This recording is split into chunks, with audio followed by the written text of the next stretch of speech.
నీతిమంతుల క్షేమం కొరకే ప్రార్థన చేసే నియమాన్ని మనం మన జీవితంలో ఎప్పుడు గుర్తుపెట్టుకోవాలి. ఎప్పుడు మన కోసమే ప్రార్థన కాదు. నన్ను కాపాడు. నేను చిన్నప్పుడు హాస్టల్లో వేశారు నన్ను, బందర్లో. హాస్టల్లో వేస్తే మా హాస్టల్ క్రిస్టియన్ హాస్టల్ అవడంతో ప్రతిరోజు ప్రార్థన ఉంటుంది మాకు. ఉదయం సాయంత్రం ప్రార్థన ఉంటుంది. మేము కూడా పడుకునే ముందు ప్రార్థన చేసుకోవాలి. పడుకునే ముందు ప్రార్థన చేస్తున్నారో లేదో మళ్ళీ చెక్ చేస్తారు. ఒక లీడర్ ఉంటాడు, వాడు వస్తాడు, అన్న వచ్చి ఎరా ప్రేయర్ చేసావా అని అంటే చేశానన్నా అని చెప్తే వాడు పోతాడు, లేదు పోడు.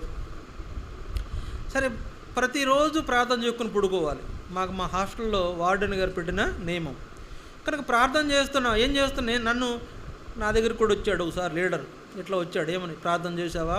చేశానన్న. ఏమని చేసావురా? అందరిని అన్నీ అడిగాడు. ఏమని చేసావారంటే, మా అమ్మను కాపాడు, మా నాన్న కాపాడు, నన్ను కాపాడు, ముఖ్యంగా నా పెట్టులో అరిసెలు